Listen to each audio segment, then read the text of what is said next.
مساء الجمال على كل عشاق النادي الاهلي في كل مكان. اهلا وسهلا بحضراتكم في حلقه جديده من حلقات مشجع التالتة. كالعاده حلقه النهارده مليئه باهم الاخبار والتفاصيل المهمه جدا اللي بتخص النادي الاهلي. بس في الاول كده وقبل ما نبدا حلقتنا، يا ريت ما تنساش تعمل لايك على حلقه النهارده فضلا وليس امرا. وحابب اقول لك انك انت تقدر تتابع كل اخبار الاهلي من خلال قناتنا. انزل دلوقتي اشترك في القناه وفعل زرار الجرس عشان تتابع معانا كل جديد عن اخبار الاهلي. مش هطول عليكم اكتر من كده، تعالوا بينا نبدا حلقتنا باول اخبار الاهلي. امام عاشور يشارك في جزء من تدريبات الاهلي الجماعيه اليوم في الامارات ضمن البرنامج التاهيلي لعوده اللاعب للملاعب مجددا، ولذلك بعد شفاء اللاعب بشكل نهائي من الفيروس الذي تعرض له مؤخرا وقدرته على العوده للمشاركه في التدريبات الجماعيه بشكل تدريجي خلال الايام القادمه، ويامل بان يشارك في دقائق بسيطه من مباريات السوبر مع الاهلي من اجل التواجد في معسكر منتخبنا الوطني القادم. الاهلي يعلن جاهزيه محمد شريف واحمد رضا لمواجهه سيراميكا كليوباترا الذي ستقام يوم الخميس القادم في بطوله السوبر المصري، ولذلك بعد تعافي الثنائي من الاصابات الذي تعرضوا لها مؤخرا مع الاهلي. حسين الشحات يواصل تنفيذ برنامجه التاهيلي على هامش تدريبات الاهلي اليوم في الامارات تحت اشراف الجهاز الطبي للاهلي ضمن خطه تجهيز اللاعب للعوده الى التدريبات الجماعيه في اقرب وقت ممكن. وطبيب الاهلي بيؤكد بان اللاعب يواصل تنفيذ برنامجه التاهيلي بشكل جيد من اجل العوده سريعا الى التدريبات الجماعيه خلال الايام القادمه. هاني رمزي رئيس لجنه الاسكاودنج السابق في الاهلي يؤكد بانه لا يوجد لاعب اجنبي يستحق البقاء في الاهلي الموسم المقبل سوى محمد علي بن رمضان فقط، ويؤكد بانه من الافضل رحيل الباقي والتعاقد مع 3 صفقات سوبر لاحداث فارق مع الاهلي بشكل اكبر خلال الفتره القادمه. الاهلي يضع المهاجم الفلسطيني اسد الحملاوي ضمن اولوياته لتدعيم خط هجوم الاهلي خلال فتره الانتقالات الشتويه القادمه. ومصدر داخل الاهلي يؤكد بان هناك قناعات كبيره من جانب مسؤولي الاهلي بامكانيات وقدرات اللاعب الفلسطيني بعد تالقه مؤخرا في الدوري الروماني، ويؤكد بان الاهلي سيدخل في مفاوضات جاده مع النادي الروماني من اجل انهاء كل الامور بشان التعاقد مع اللاعب بعد خوض الاهلي بطوله السوبر المصري. استقرار كبير داخل الاهلي على رحيل عمر كمال عبد الواحد عن الفريق خلال فتره الانتقالات الشتويه القادمه،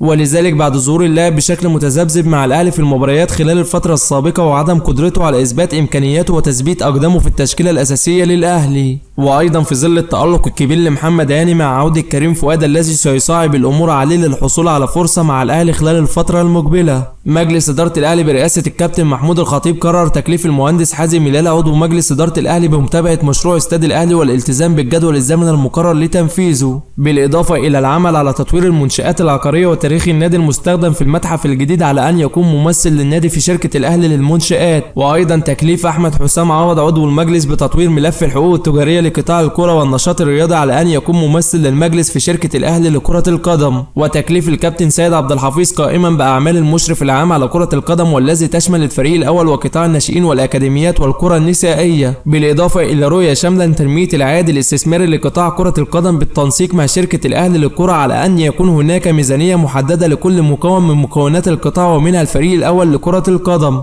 رغم انهاء مسؤول الزمالك كل الامور مع حامد حمدان لاعب بتروجيت من اجل الانضمام للزمالك خلال فتره الانتقالات الشتويه المقبله، حامد حمدان يفضل الانضمام للاهلي حال تقدم له مسؤول الاهلي بعرض رسمي خلال الايام القادمه، وبعض المصادر بتؤكد بان اللاعب ينتظر تقديم عرض رسمي من جانب الاهلي قبل التوقيع للزمالك من اجل صرف نظر عن اللاعب للزمالك والموافقه على عرض الاهلي. ويؤكد لبعض المقربين رغبته القويه في اللعب والانضمام للاهلي خلال فتره الانتقالات الشتويه القادمه. الاهلي يستقر على ضم مهاجم شاب تحت السن او مهاجم يمتلك الجنسيه الفلسطينيه من اجل تدعيم خط هجوم الفريق خلال فتره الانتقالات الشتويه القادمه، بالاضافه الى جانب الاستقرار الكبير على التعاقد مع مهاجم اجنبي قوي قادر على قياده خط هجوم الاهلي خلال انتقالات يناير، ولذلك لرغبه مسؤول الاهلي القويه لتدعيم خط هجوم الاهلي بقوه للمنافسه لحصد كل الالقاب الموسم الحالي. مصدر داخل الاهلي يؤكد بان الاهلي لا يمانع رحيل اشرف بن شرقي عن الفريق في يناير المقبل حال وصول عرض مناسب له من احد الانديه العربيه، ويؤكد بان رحيل اللاعب ياتي بسبب عدم قدرته على تقديم المطلوب منه مع الاهلي حتى الان وتواجد عدد كبير من لاعبي الاهلي المحليين القادرين على قياده الجناح الايسر للاهلي خلال الفتره القادمه، ولذلك من اجل افساح مكان بشان عدد الاجانب الموجود في الاهلي حتى يقتدر الاهلي في التعاقد مع مهاجم او مدافع اجنبي قوي خلال انتقالات يناير القادمه. ويؤكد ايضا بان الاهلي لا ينوي للتفريط في خدمات بن شرقي بسهوله الا في حال وصول عرض مناسب من احد الانديه العربيه لن يتسبب في خساره الاهلي من الناحيه الماليه، وان الاهلي ايضا لا يمانع بقاء اللاعب مع الفريق حتى نهايه عقده.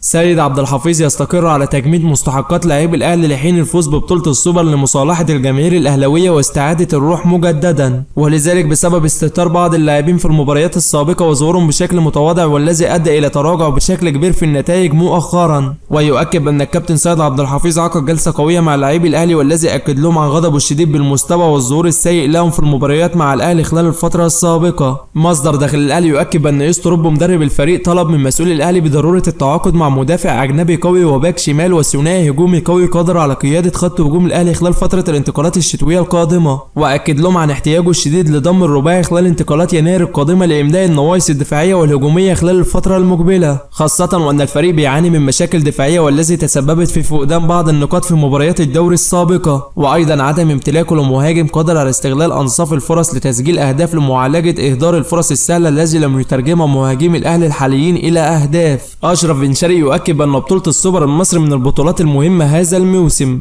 ويؤكد بان جميع اللاعبين جاهزين بكل قوة لتحقيق اللقب لاسعاد الجماهير الاهلاوية، لأن بطولة السوبر المصري تعد من البطولات المهمة التي ترغب في التتويج بها، ونحن ندرك تماما قيمة البطولة بالنسبة لنا وللنادي والجماهير، ونتمنى أن نكون عند حسن الظن ونحقق الفوز باللقب. مواجهة سيراميكا كليوباترا ستكون صعبة للغاية لأن فريق سيراميكا مميز ويقدم نتائج قوية إلى الآن على المستوى المحلي. نستعد بشكل جيد لمواجهة سيراميكا ونسعى لتحقيق الفوز وحسم التأهل إلى نهائي البطولة والفوز باللقب، لأن بطولة السوبر تمثل بداية قوية لموسم طويل، والتتويج بالسوبر سيمنحنا دافع كبير لمواصلة المنافسة على جميع الألقاب. نحن جاهزين ذهنيا وبدنيا ونتمنى أن نحقق الفوز لإسعاد الجماهير. أتوجه بالشكر إلى جماهير الأهلي على دعمهم الكبير وأكد لهم بأن الفريق هدفه الفوز باللقب للاحتفال معهم في المدرجات. وبكده يا صديقي نكون وصلنا لنهاية حلقة النهاردة اللي بتمنى تنال إعجابكم. في نهاية حلقتنا ما تنساش تعمل لايك، ولو انت مش مشترك في القناة اشترك في القناة وفعل زرار الجرس عشان تتابع معنا كل جديد عن اخبار الاهلي.